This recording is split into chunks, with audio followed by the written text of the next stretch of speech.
ہوگا بھی نہیں انشاءاللہ، بہت جلدی ختم کروں گا، لیکن دو تین باتیں اگر اجازت ہو آپ کی۔ میرے پیارے آقا علیہ الصلوۃ والتسلیم کے پیروانوں، ایک شخص کا انتقال ہوا، لوگ قبرستان میں جب اس کی قبر کھود رہے تھے تو قبر کھودتے کھودتے اس کے قریب کی جو قبر تھی اس کی دیوار ڈھہ گئی۔ جب دیوار گری تو لوگوں نے دیکھا کہ وہ جو نئی قبر کھود رہی تھی اس کے بغل والی قبر میں جب لوگوں کی نظر پڑی تو دیکھا چاروں طرف گلاب کے پھول کھلے ہوئے۔ اس قبر میں چاروں طرف جہاں نظر پڑتی گلاب کے پھول تھے اور خوشبو آ رہی تھی۔ اب جو لوگ میت لے کر آئے تھے قبر دفنانے، وہ میت لے کر آئے تھے دفنانے، وہ حیران کہ یہ قبر کس کی ہے کہ جس کی قبر میں تازہ گلاب کے پھول کھلے ہوئے۔ اپنے جنازے کو دفن کیا، دفن کرنے کے بعد قبر کھودنے والے سے پوچھا یہ قبر کس کی؟ تو اس نے کہا فلاں گاؤں کا رہنے والا آدمی تھا، اس کا انتقال ہوئے 2-2.5 سال ہو چکے، 2-2.5 سال اور تعجب ہوا 2-2.5 سال۔ ہم تو اپنے مرنے والوں کی قبر میں اوپر پھول لگا کر جاتے ہیں، لیکن اس کی قبر میں اندر پھول کھلے ہوئے، کون تھا یہ؟ اب لوگ اس گاؤں میں پہنچے، تلاش کرتے کرتے اس بندے کے گھر پہنچے۔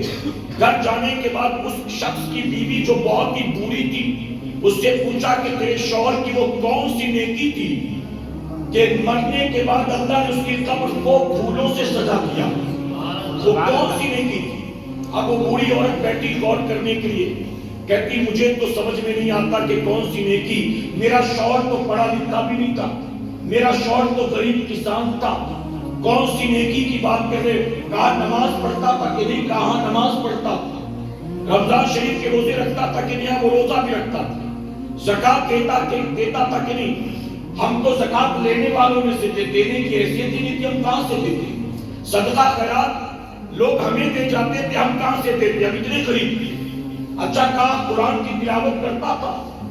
تو بڑھیا کہتی ہے کہ قرآن کی تلاوت کیسے کرتا، اس کو قرآن پڑھنا ہی نہیں آتا، پڑھا لکھا نہیں تھا۔ تو لوگوں نے کہا پھر کون سی نیکی؟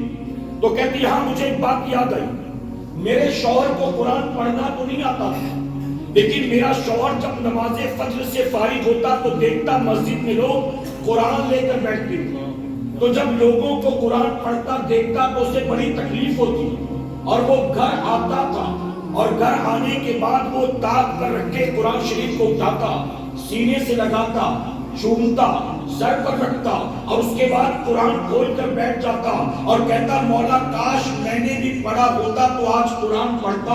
لوگ پڑھتے ہیں تو مجھے بہت شوق ہوتا ہے کہ میں بھی قرآن پڑھوں، لیکن میں قرآن پڑھ نہیں سکتا، میں پڑھا لکھا نہیں ہوں، یا اللہ میں قرآن پڑھ تو نہیں سکتا ہوں لیکن میں قرآن سے بے انتہا محبت کرتا ہوں۔ پھر بیوی کہتی ہے کہ میرا شوہر قرآن پڑھ تو نہیں پاتا تھا لیکن قرآن کی ایک ایک لائن پر اپنی انگلی پھیرتا جاتا تھا اور کہتا تھا مولا یہ کیا لکھا ہے میں پڑھ تو نہیں سکتا لیکن تیرا کلام ہے، جو بھی لکھا ہے حق ہی لکھا ہوگا، یہ بھی حق ہے، یہ بھی حق ہے، یہ بھی حق ہے، یہ بھی حق ہے۔ بیوی کہتی میرا شوہر کچھ دیر تک قرآن کے پڑھنے پلٹتا رہتا، ہر سطر پر انگلی پھیرتا رہتا اور زبان سے کہتا یہ بھی حق ہے، یہ بھی حق ہے، یہ بھی حق ہے۔ آپ سوچیں جو پڑھا لکھا نہیں ہے وہ قرآن سے محبت کرے، اللہ اس کی قبر میں تازہ گلاب کے پھول کھلا دیتا ہے۔ یہ جنہوں نے پورا قرآن سینے میں محفوظ کیا اور کبھی یہاں جا کر قرآن سناتے ہیں، کبھی وہاں جا کر قرآن سناتے ہیں، انہیں لوگ بلاتے ہیں تو قرآن کی تلاوت کے لیے، انہیں بلاتے ہیں تو نماز تراویح کے لیے، انہیں بلاتے ہیں تو نمازوں کی امامت کے لیے۔ اب بتائیے جنہوں نے پوری زندگی نوکری کی ہوگی میرا کریم انہیں کیا انعام عطا فرمائے؟ سبحان اللہ سبحان اللہ سبحان اللہ۔ میرے پیارے آقا کے کرم، اسی لیے میں کہتا ہوں کسی یوٹیوبر کے فالوور بنو گے جس کے ورلڈ وائڈ 5 ملین فالوور ہیں، ایک آپ بھی کائر میں رہنے والے اس کو پتا چلے گا کہ کائر میں بھی میرا ایک فالوور رہتا ہے، اجمیر میں میرے 2 فالوور، اس کو پتا چلے گا؟ ارے جس کے ورلڈ وائڈ 8-10 ملین فالوور ہو، ایک آپ بھی اس میں سے بن جائیں تو آپ کی گنتی کہاں اس کے سامنے؟ اور آپ بتائیے آپ پر کوئی مصیبت آئے تو یوٹیوبر کو پتا چلے گا؟ آپ کا انتقال ہو جائے تو ٹک ٹاکر کو پتا چلے گا؟ آپ کی والدہ کا آپریشن ہو تو یوٹیوبر ٹک ٹاکر سے کہیں گے کہ دعا کرنا میری ماں کے لیے کہ کس سے کہیں گے بلا بتاؤ؟ میرے پیارے آقا کے پیغمبر کہتے ہیں کسی انسٹاگرامر، فیس بکر، یوٹیوبر، ٹک ٹاکر کے فالوور نہ بنو. کوئی حافظ قرآن مل جائے تو اس کے دوست بن جاؤ، مسجد کے امام کے دوست بن جاؤ، عالم دین کے دوست بن جاؤ. کہ اگر کسی حافظ عالم کے، کسی امام کے دوست بن گئے، دنیا کے یوٹیوبر، نچنیا، گویا، شرابی، زانی مر بھی جاؤ تو اسے پتہ نہیں چلے گا. اور اگر کسی دیندار کے دوست بن گئے، آپ پر مصیبت بھی آئے گی تو وہ آپ کا حوصلہ بھی بڑھائے گا اور آپ کے لیے دعائیں بھی کرتا نظر آئے گا. سبحان اللہ، سبحان اللہ، بے شک. اور اگر بیمار ہو جاؤ گے تو شفا کے لیے دعا کرے گا. انتقال کر جاؤ گے تو نجات کے لیے دعا کرے گا. اگر انتقال کے بعد قبر میں چلے گئے نا، وہ کسی اور کے جنازے میں شریک ہو کر قبرستان آئے گا. جب تک قبر کھودی جا رہی ہوگی کہے گا میں اس کی قبر پر فاتحہ پڑھ کر آتا تھا. تو فیصلہ ہمارا کس کے پیچھے چلنا ہے، کس سے محبت کرنا. میرے پیارے آقا علیہ الصلوۃ والتسلیم کے پیروانوں، علماء سے، حفاظ کرام سے، دینداروں سے محبت کریں گے انشاءاللہ. اور ایک بات اور یاد رکھیے، اگر آج کوئی آپ سے چندہ مانگتا ہے نا، مدرسے کے لیے دے دیجئے، مسجد کے لیے دے دیجئے، یتیم خانے کے لیے دے دیجئے، دارالعلوم کے لیے دے دیجئے، چلیے مکتب کے لیے دے دیجئے. اگر کوئی مانگتا ہے نا، اللہ توفیق دے تو دو، نہ ملے توفیق تو کم سے کم اسے گالی تو نہ دو.